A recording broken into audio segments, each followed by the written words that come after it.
नमस्कार दोस्तों अचानक बिहार की राजनीति में बड़ी हलचल हो गई है। राहुल गांधी ने तेजस्वी यादव को दिल्ली बुला लिया है। कहा यह जा रहा है कि हरियाणा चुनाव के बाद से राहुल गांधी ने अपनी रणनीति में पूरी तरह से बदलाव कर दिया है। वो अपने इर्द गिर्द के लोगों की बात नहीं सुन रहे बल्कि डायरेक्ट बातचीत कर रहे हैं और इसलिए राहुल गांधी ने यह तय किया है कि जिन जिन राज्यों में चुनाव है वहां के नेताओं से वो खुद मिलेंगे। अब कहा यह जा रहा है कि तेजस्वी यादव और राहुल गांधी के बीच अहम मंथन होने वाला है। क्या यह मंथन नीतीश कुमार को लेकर होने वाला है? भले ही नीतीश कुमार धनुष बाण फेंके दे रहे हैं। दशहरा मेला में हमने देखा जिस तरह से नीतीश कुमार ने धनुष बाण फेंक दिया, लेकिन एनडीए का साथ भी क्या ऐसे ही छोड़ने वाले हैं? ये बेहद अहम है दोस्तों, क्योंकि तेजस्वी यादव को अचानक राहुल गांधी ने दिल्ली बुलाया है और कहा यह जा रहा है कि गठबंधन के भविष्य को तलाशा जाएगा। क्या नीतीश कुमार अगर एनडीए से अलग हुए तो नीतीश कुमार इंडिया का हिस्सा बन जाएंगे और फिर नीतीश कुमार के लिए राहुल गांधी के पास क्या कुछ है? क्योंकि लगातार ऐसी चर्चाएं चल रही हैं कि नीतीश कुमार को अपने पाले में लाया जाए। नीतीश के मंत्री भी कुछ इस तरह के बयान दे रहे हैं। उनके मंत्री हैं जमा खान, उन्होंने भी ऐसे ही बयान दिए थे। वरिष्ठ पत्रकार केपी मलिक ने भी इस तरफ इशारा किया था। तो क्या राहुल गांधी ने मिशन नवंबर की तैयारी शुरू कर दी है? नवंबर में नीतीश कुमार को इंडिया गठबंधन के साथ लाकर पटना और दिल्ली दोनों जगह एक साथ बड़ा खेल करने की तैयारी है। दोस्तों, अगर ऐसी तैयारी है तो यह तैयारी भारतीय जनता पार्टी के लिए मुश्किलें बढ़ाने वाली हो सकती है।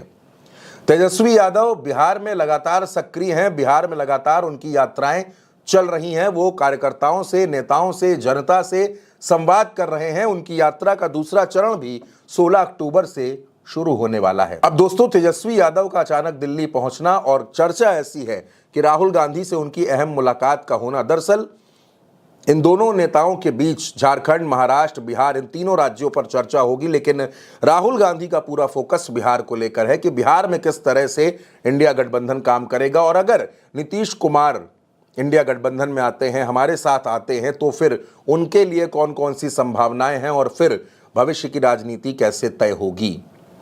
क्योंकि दोस्तों, इधर बीते कई दिनों से नीतीश कुमार बिल्कुल चुप हैं, बिल्कुल शांत हैं, कुछ नहीं बोल रहे और भारतीय राजनीति में, खास तौर पर बिहार की राजनीति में घटनाएं ये बताती हैं कि नीतीश कुमार जब जब चुप होते हैं उसके बाद कुछ ऐसा कर देते हैं जिससे सियासी हंगामा मच जाता है। अब लालू प्रसाद भी राजनीति के मंझे हुए खिलाड़ी हैं और लालू प्रसाद के बेटे हैं तेजस्वी यादव। तेजस्वी यादव 2 बार बिहार में डिप्टी सीएम बने, लेकिन मुख्यमंत्री बनने का सपना, मुख्यमंत्री बनने की ख्वाहिश अधूरी है। ऐसे में राहुल गांधी ने बिहार में एक नए तरीके से माहौल बनाने की कोशिश शुरू कर दी है।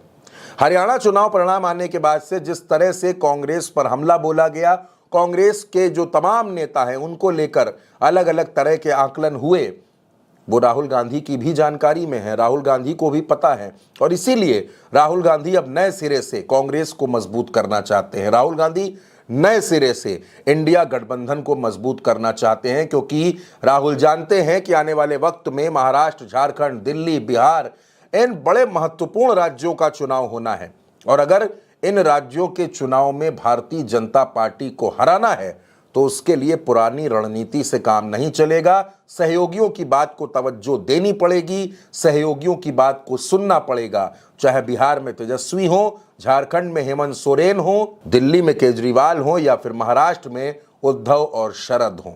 राहुल गांधी ये जानते हैं कि अब थोड़ा सा लचीला रुख रखना पड़ेगा, क्योंकि अगर ऐसा ना रखा गया तो भारतीय जनता पार्टी को हरा पाना हरियाणा की तरह इस बार भी मुश्किल हो जाएगा और जीता जिताया चुनाव हाथों से निकल जाएगा। लेकिन दोस्तों, जिस तरह से तेजस्वी यादव अचानक दिल्ली पहुंचे हैं, राहुल गांधी से मुलाकात की खबरें आ रही हैं, ये एनडीए के लिए टेंशन वाली खबर है। बिहार में भाजपा और जेडीयू दोनों के लिए तनाव बढ़ाने वाली खबर है।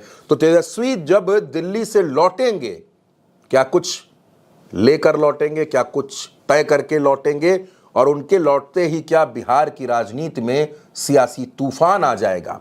इस तूफान का इंतजार कीजिए दोस्तों, क्योंकि यह मुलाकात बेहद अहम है। दोस्तों, इस खबर पर आपकी जो भी राय हो, अपनी राय हमें